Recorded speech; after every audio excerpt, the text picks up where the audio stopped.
நீங்கள் தவறவிட்ட எபிசோடுகளை இப்பொழுதே காணுங்கள் உங்கள் Tandivan.com மற்றும் Tandivan யூடியூப் சேனலில்.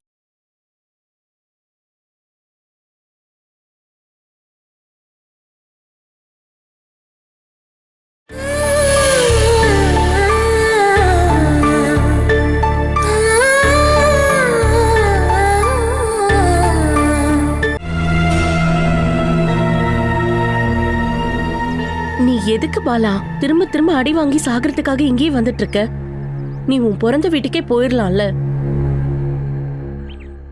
ஜெயில இருந்து நான் 10 நாள் ரிமாண்ட்ல வந்திருக்கேன்க்கா. விசாரணை முடிஞ்சா இன்னும் எத்தனை நாளைக்கு அங்க இருக்கணும்னு எனக்கு தெரியல. அந்த கொஞ்ச நாளுக்காக நான் எதுக்காகக்கா இன்னொரு இடத்தை தேடி போகணும்? அப்படி போகும்போது நான் ஓடி போன மாதிரி ஆயிடாத? ஏமா இப்படிலாம் நடக்கணும் உனக்கு தெரியாதா என்ன? அதையும் தாண்டி மறுபடியும் எதுக்காக இங்க வந்த? எங்க போய் என்ன தள்ளி விட்டாலும் என் உடம்புல உயிர் இருக்கிற வரைக்கும் நான் இங்கதான் திரும்பி வருவேன். உன்னை யாரு வந்து ஜாமீன்ல எடுத்தது?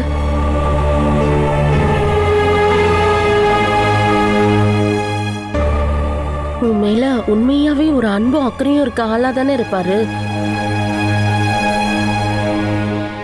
மனோஜ் மாமா. மனோஜ் என்ற பேரை கேட்டாலே வேணுக்கு சுத்தமா ஆகாது. அவன்தான் உன்னை ஜாமீன்ல எடுத்தான்னு தெரிஞ்சா என்ன நடக்குமோ தெரியல. அவராவது கொஞ்சம் மனசாட்சியோட நடந்துகிட்டாரு.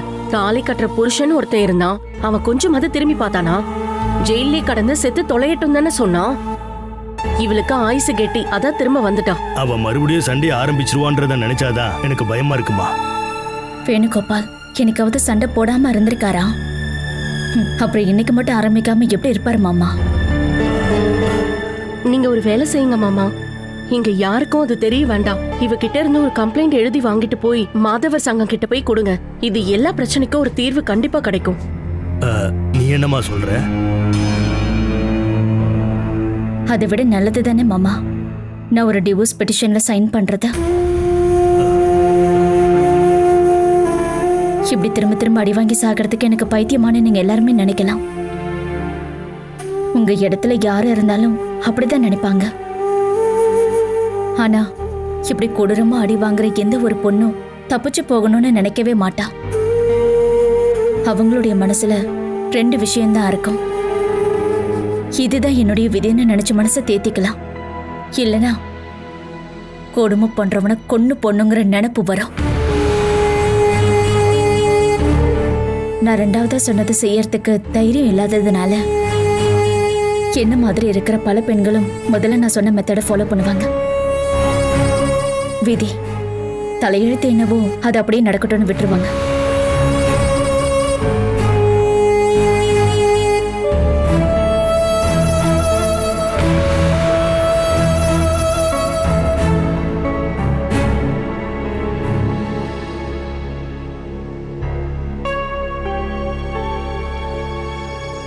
ஜெயா, யார தோக்கடிக்கமா நீ இப்படி அடம் பிடிக்கிற? எழுந்துருமா, உடம்பு நெருப்பா கொதிக்குது.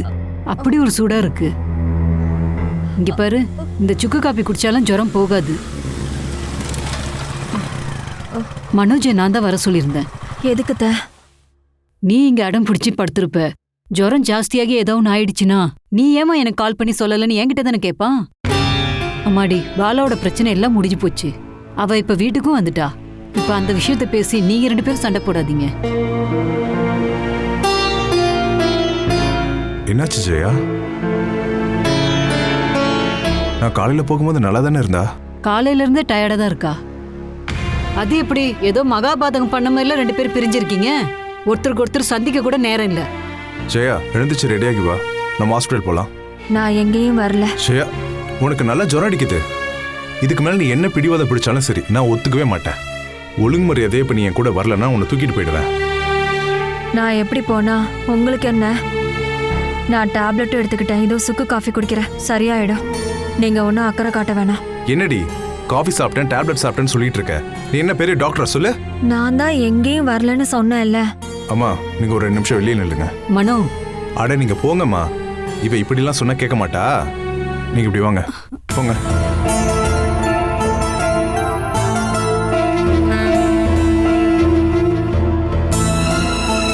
உன்னை அடக்கவும் உன்னை ஆட்டி படைக்கவும் நான் இது நாள் வரைக்கும் ட்ரை பண்ணதில்லை. காரணம், கல்யாணம் ஆன நாள்ல இருந்து நம்ம வாழ்க்கையில ஒவ்வொருத்தரோட விருப்பத்தையும் நம்ம 2 பேரும் ஷேர் பண்ணிட்டு இருக்கோம். நமக்கு திடீர்னு என்னடி ஆச்சு? நம்ம ஏன் இப்படி இருக்கோம்? பொண்டாட்டி புருஷன் கிட்டையும் புருஷன் பொண்டாட்டி கிட்டையும் அன்பு அதிகமா ஆகிறது ஆபத்துன்னு எனக்கு இப்பதான் புரிஞ்சுது. அதுதான் நம்ம வாழ்க்கையில இப்ப நடந்துகிட்டு இருக்கு. இதை என்கிட்ட இல்ல, அதை நீங்க உங்களுக்குள்ளே கேட்டு பாருங்க. நான் எதை வேண்டான்னு சொல்றேனோ அந்த விஷயத்த தானே நீங்க திரும்ப செஞ்சுட்டு இருக்கீங்க. அது என் மேல இருக்கிற கோபத்தால தானே. எனக்கு உன் மேல என்னடி கோபம்? நமக்கு நெருக்கமானவங்க கிட்ட தானே நம்ம கோவப்பட முடியும். அது எப்போவோ முடிஞ்சு போச்சு. அது பாலாவோட விஷயமா இருந்தாலும் சரி, அவளை நான் பார்க்க போகும்போது நீ வேணான்னு சொல்லிட்ட. அதுக்கப்புறம் அவளை நான் பார்க்க போனதே இல்லை. இங்க பாரு, உன்னை தாண்டி என் வாழ்க்கையில வேற எதுவுமே இல்லடி. என்ன நம்பு. இதுக்கு மேலே என் மேல உனக்கு நம்பிக்கை வரலனா இதுக்கு மேலே ஏன் நம்ம 2 பேரும் சேர்ந்து ஒண்ணா வாழணும்? நம்ம இதுக்கு ஒரு முடிவு கட்டிடலாம். அதை வேண்டாம் அப்படின்னா உன் மனசுல இருக்க சந்தேகத்தை எல்லாத்தையும் தூக்கி எறிஞ்சிட்டு 5 நிமிஷத்துல ரெடி ஆகணும்.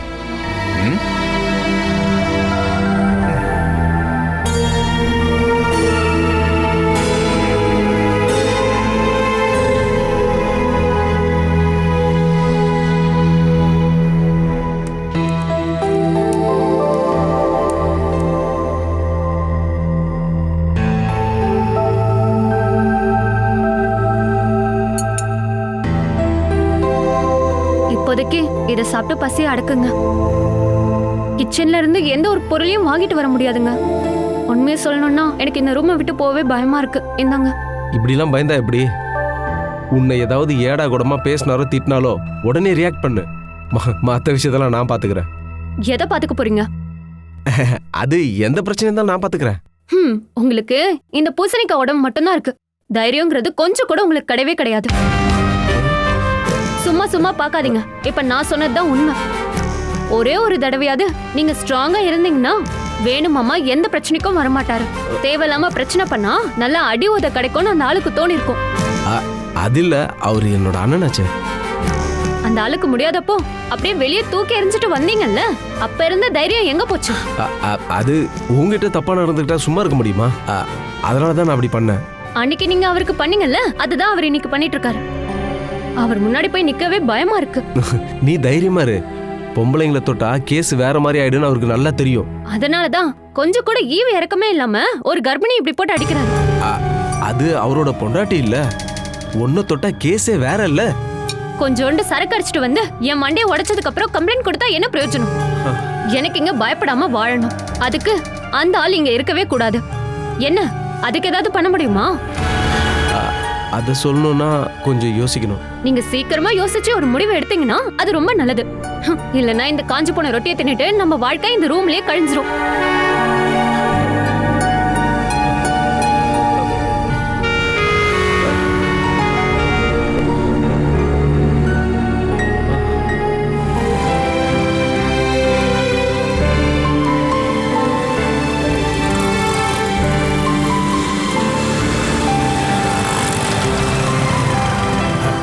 மனோஜா, நான் வேற யாரும் நினைச்சேன். ஆமா, 2 பேரும் எங்க போறீங்க? அவளுக்கு ஜுரம், அதனாலதான் ஹாஸ்பிட்டல் போறோம். ஜுரம் வந்தவங்களை ஏன்பா பைக்ல கூட்டிட்டு போற? காத்து அதிகமா அடிக்குது இல்ல, ஒரு ஆட்டோ பேசி கூட்டிட்டு போக வேண்டியதானே? இல்ல, பக்கத்துல தானே. ஆமா, நீங்க எங்க போறீங்க? அது நான் இந்த இடத்துக்கு தான் போகணும் அந்த இடத்துக்கு தான் போகணும்னு எதுவும் இல்லப்பா. நேத்து பாகவதர் பாராயணம் நடந்துச்சு, அதனால பக்கத்துல ஒரு ஃப்ரெண்டு வீட்டுல தங்கிட்டேன். இப்போதான் கிளம்புறேன். ஆமா, நானே உன்னை வந்து பார்க்கணும்னு நினைச்சேன்ப்பா. அது எதுக்கு? பாலாவை ஜாமீன்ல எடுத்தது நீங்கன்னு சொன்னா.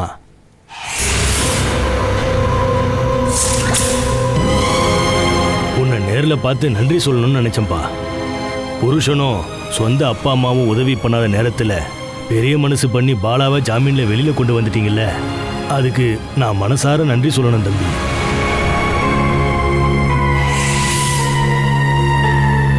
அம்மாடி ஜெயா, இந்த மாதிரி புருஷன் கிடைக்கிறதுக்கு நீ ரொம்ப கொடுத்து வச்சிருக்கணும்மா. நீங்க ரொம்ப நல்லா இருக்கணும்மா. அப்ப நான் வரேன்.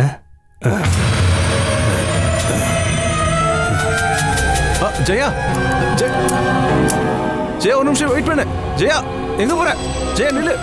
இப்ப எங்க போற? நீங்க தனியாவே போய்க்கோங்க. ஆனா உனக்கு தானே ஜுரம். ஜுரத்திலே அப்படியே நான் செத்து போறேன். ஆனா இனிமே நான் உங்களை நம்பவே மாட்டேன். நீங்க பேசுற பேச்சுக்கும் செயலுக்கும் எந்த சம்பந்தமும் இல்ல. இனிமே உங்க இஷ்டப்படி நீங்க என்ன வேணா பண்ணிக்கோங்க. ஜெயா நீல இதுக்கு மேல நான் எப்படி உங்களை நம்புவேன்? என்னால முடியாது. போங்க, எப்படியே போய் தொலைங்க. ஜெயா ஜெயா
நீங்க யாரு? இது வேணுகோபால் தங்கி இருக்க வீடு தானே? ஆமா. அவரோட மனைவி அகிலா, அவங்கள நான் கொஞ்சம் பார்க்கணும். அகிலாவா? ஓ, பாலாவா? பாலாவை பார்க்கணுமா? ஆமா. நீங்க பாலாவுக்கு? நாங்க தங்கியிருந்த வீட்டுக்கு பக்கத்து வீட்டில் தான் அகிலாவும் பாலாவும் அவங்க ஹஸ்பண்டும் தங்கியிருந்தாங்க. எனக்கு அவங்கள கொஞ்சம் பார்க்கணும். வாங்கின பணம் ஏதாவது உங்களுக்கு திரும்ப தர வேண்டியது இருக்கா? அப்படியெல்லாம் ஒண்ணும் இல்ல. அவங்கள இப்ப தேடி வரவங்க எல்லாரும் காசு பணத்தை வசூல் பண்ணதான் வராங்க. நீங்க வாங்க, உள்ள வாங்க. பரவாயில்ல, நான் இங்கே நினைக்கிறேன். இப்ப யாரு வந்திருக்காங்கன்னு நான் சொல்றது? சமேலி. சமேலியா? சரி.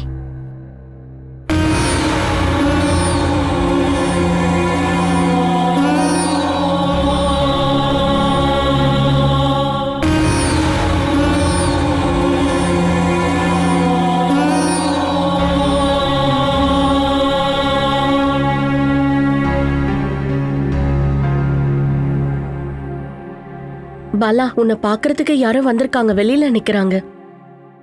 அங்க நீங்க வாடகைக்கு தங்கியிருந்த வீட்டுக்கு பக்கத்து வீடுன்னு சொல்றாங்க.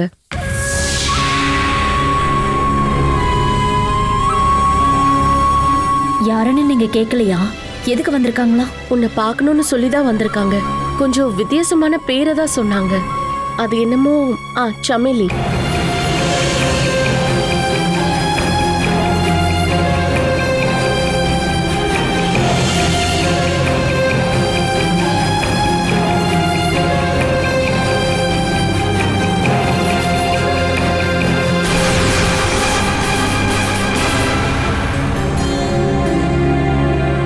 பாலா, நீ எதுக்கு இப்ப பயந்து நடுங்குற? அவங்க யாரு? அதை நான் வேலை செஞ்சுக்கிட்டு இருந்த கம்பெனியோட ஓனர். அந்த கம்பெனில இருந்து 36 லட்சத்தை கையாடல் பண்ண கேஸுக்காக தான் போலீஸ் என்ன அரெஸ்ட் பண்ணாங்க. அப்படின்னா அவங்க எதுக்காக இப்போ உன்னை பாக்குறதுக்காக இங்க வந்திருக்காங்க? அதான் தெரியல. நாங்க பக்கத்து வீட்டில தான் தங்கி இருந்தோம். ரொம்ப நண்பர்களா இருந்தோம். என்னால அவங்கள ஃபேஸ் பண்ணவே முடியாதுக்கா. ஆனா அவங்க வந்திருக்கத பார்த்தா உன் மேல கோவம் இருக்க மாதிரிலாம் ஒன்றும் தெரியல. ரொம்ப இயல்பாதான் பேசி விசாரிச்சாங்க. பண விஷயத்தை பத்தி அவங்க ஏதாவது உன்கிட்ட கேட்கணும்னு நினைச்சு இங்க வந்திருந்தாங்கன்னா அவங்க தனியா வந்திருப்பாங்களா? தனியாவா வந்திருக்காங்க? ஆமா. அவங்க உன்கிட்ட ஏதோ தனிப்பட்ட முறையில பேசணும்னு நினைக்கிறாங்கன்னு எனக்கு தோணுது.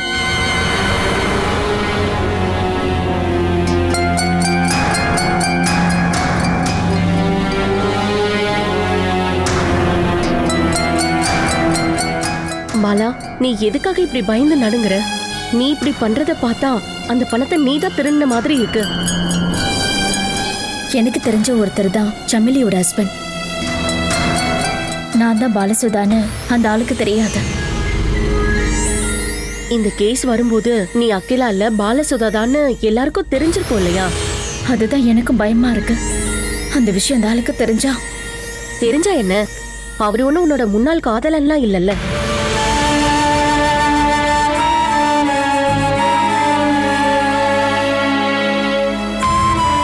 இங்க பாரு, அவங்க வந்து வெளியில நின்னுட்டு இருக்காங்க. முதல்ல அவங்க என்ன சொல்ல வராங்கன்றத பத்தி கேளு. அப்புறம் வேணு வரதுக்கு முன்னாடி நீ அவங்க கிட்ட பேசிட்டு அனுப்பு.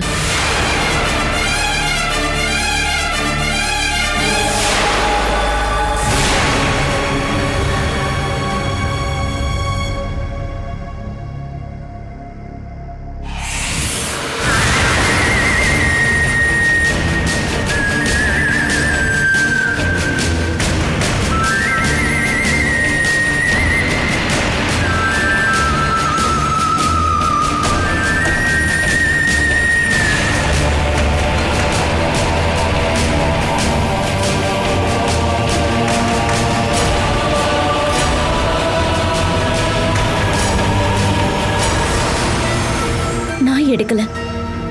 உங்களுக்கு சொந்தமான ₹1 கூட நான் அதுல இருந்து எடுக்கலைங்க. யார்கிட்டயும் எதுவும் சொல்லாம கம்பெனில லீவ் எடுக்காம திடீர்னு நீங்க காணாம போனதும் மத்தவங்க மாதிரி நானும் உங்களை சந்தேகப்பட்டுட்டேன். அந்த ஒரு நிலைமையில தான் பிரதீப் அண்ணன் உனக்கு எதிராக கம்ப்ளைண்ட் ரெடி பண்ணதும் நான் சைன் போட்டு கொடுத்துட்டேன். ஆமா, நீங்க எதுக்கு என்கிட்ட ஒரு வார்த்தை கூட சொல்லாம வந்துட்டீங்க? ஒரு சில ஃபேமிலி இஷ்யூஸ் இருந்தது. வேணுகோபாலை பத்தி தான் உனக்கே நல்லா தெரியும்ல. நானும் இங்க வர வேண்டியதா போச்சு. நான் செய்யாத தப்புக்காக 16 நாள் நான் ஜெயிலே இருந்தேன். அதோட போலீஸோட விசாரணை வேற. இதெல்லாம் நான் எப்படி சகிச்சுக்கிட்டேன்னு நினைச்சாதான் எனக்கு ஆச்சரியமா இருக்கு. அந்த பணத்தை இன்னொரு அக்கௌண்ட்டுக்கு மாத்தினது நீங்க இல்லைன்னு எனக்கு இப்ப தெரிஞ்சு போச்சு. அந்த வேலையை யார் செஞ்சிருப்பாங்கன்னு கண்டுபிடிக்க எனக்கு இன்னும் கொஞ்ச நாள் தேவைப்படும் போல இருக்கு. உங்களுக்கு யார் மேலேயாவது சந்தேகம் இருக்கா? எனக்கு மத்தவங்கள நம்ப தெரியுமே தவிர சந்தேகப்பட தெரியாது சமீலி. அதை நானே கண்டுபிடிச்சுக்கிறேன். இந்த விஷயத்துக்காக நீங்க அனுபவிச்ச கஷ்டங்களுக்கெல்லாம் சும்மா ஒரு வார்த்தையில சாரின்னு சொன்னா பத்தாதுன்னு எனக்கு தெரியும். அதனாலதான் நீங்க இருக்கிற இடத்த தேடி கண்டுபிடிச்சு நான் இங்க வந்திருக்கேன். உங்களுக்கு எதிராக நான் கொடுத்த கம்ப்ளைண்ட்டை வாபஸ் வாங்குறதா ஸ்டேஷன்ல எழுதி கொடுத்துட்டேன். உங்களை அக்யூஸ்டா மாத்தி இந்த கேஸை கண்டினியூ பண்ண எனக்கு விருப்பம் இல்லைன்னு அட்வொகேட் கிட்ட ஒரு லெட்டர் எழுதி கொடுத்துட்டு தான் நான் வந்திருக்கேன். அவர் அதை கோர்ட்ல கொண்டு போய் சப்மிட் பண்ணிடுவாரு. இன்னும் 1 வாரம் நீங்க எனக்கு டைம் கொடுங்க. அதுக்குள்ள நான் எல்லாத்தையும் கிளியர் பண்ணிடுறேன். அதுக்கப்புறம் நீங்க என்னோட கம்பெனிக்கு கண்டிப்பா திரும்ப வரணும். இதுக்கப்புறம் நாங்க வரமாட்டேன் சமீலி. என்னால இனிமே உனக்கு எந்த ஒரு கஷ்டமும் வரக்கூடாது.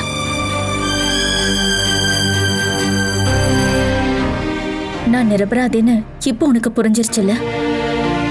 அப்புறம் கோர்ட்டு, போலீஸ், ஜெயிலு அது என்னுடைய விதி. நாம ஆளுக்கு ஒரு பக்கமா போக வேண்டியவங்க. துரதிருஷ்டவசமா நம்ம சந்திச்சோம். அது அடியோடு மறந்துற. நமக்குள்ள எந்த அறிமுகமும் இல்லை. நான் யாருங்கிறதே உனக்கு தெரியாதா? இதுக்கு மேல நம்ம சந்திக்கவும் கூடாதா?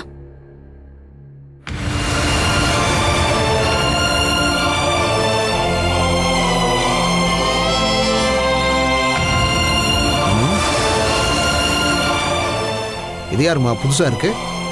இவங்க தான் சமிலி, பாலா வேலை செஞ்சுட்டு இருந்த கம்பெனியோட ஓனரா. ஓ, அது சரி. அப்ப நம்ம பார்க்க வேண்டிய ஆளு தான். ஏமா போகாதீங்க, ஒரு நிமிஷம் இருங்க. நீங்க பாட்டுக்கு அப்படியே கிளம்புனா எப்படி மேடம்? இவங்க என்னுடைய ஹஸ்பண்ட். காணாம போன 36 லட்சத்தை கண்டுபிடிக்க தான் நீங்க இவ்வளவு தூரம் தேடி வந்தீங்களா என்ன? இங்க பாருங்க, இது அந்த அளவுக்கு சேஃபான இடம் இல்ல. காசு போனது போயிருச்சு. அவ அதை எங்க ஒளிச்சு வச்சிருக்கான்னு நாங்க கொஞ்சம் பொறுமையா தேடி கண்டுபிடிச்சுக்கிறோம். அவங்க தான் இந்த பணத்தை எடுத்தாங்கன்னு யார் சொன்னா? அப்ப அவ எடுக்கலையா? இல்ல. என்ன எல்லாரும் சேர்ந்து விளையாடுறீங்களா? அந்த 36 லட்சத்தை பாலா தான் திருடிட்டான்னு நீங்க தானே கம்ப்ளைண்ட் எழுதி கொடுத்தீங்க. அந்த கேஸை வாபஸ் வாங்கிட்டேன். நான் சொல்லதான் இங்க வந்தேன். என்னது வாபஸ் வாங்கிட்டீங்களா? அப்ப அந்த பணம் அது எங்க போச்சு, எப்படி போச்சுங்கிறத நான் கண்டுபிடிக்கிறேன். எப்படி ஒரு அப்பாவி பொண்ண, ஒரு கர்ப்பிணிய போலீஸ் ஸ்டேஷனுக்கு கொண்டு போய் அடிச்சு குற்றத்தை ஒத்துக்க வச்சு இப்ப கம்ப்ளைண்ட வாபஸா? இது நல்லா இருக்க. இந்த கேஸ் கோர்ட்ல ஒரு முடிவுக்கு வரட்டும். இல்லனா அந்த பணத்தை எடுத்தது யாருன்னு எங்களுக்கு தெரிய வரணும். எப்படி பார்த்தாலும் அது கொஞ்சம் டைம் ஆகும். உண்மையான குற்றவாளி யாருன்னு தெரிஞ்சதுக்கு அப்புறம் நான் இங்க இன்னொரு வாட்டி வருவேன்.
நில்லடி.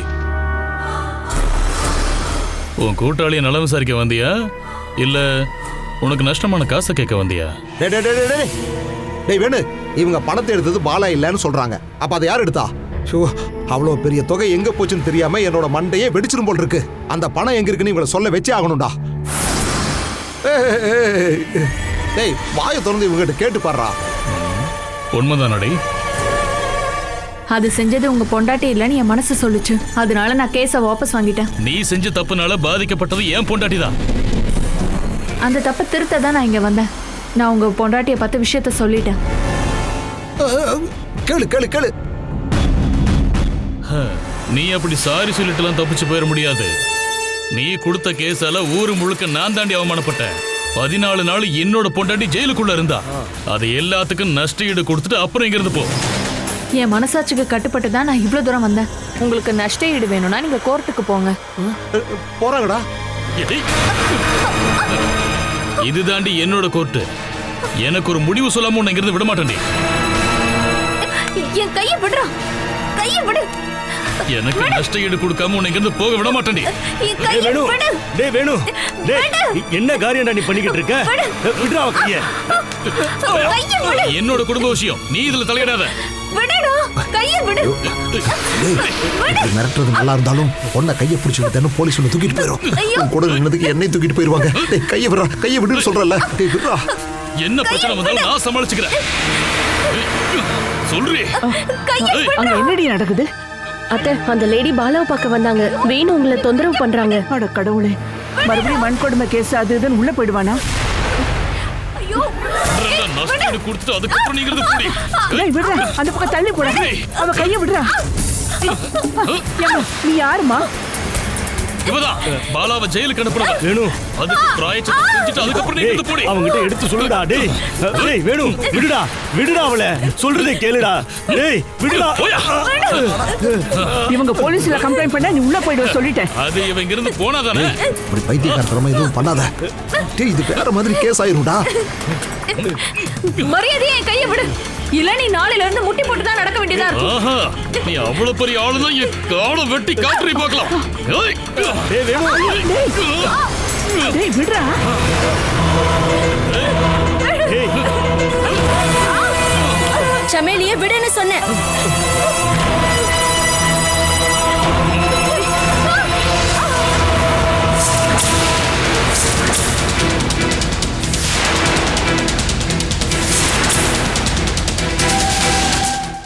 Catch us on TV, Tandivan.com, Facebook and YouTube.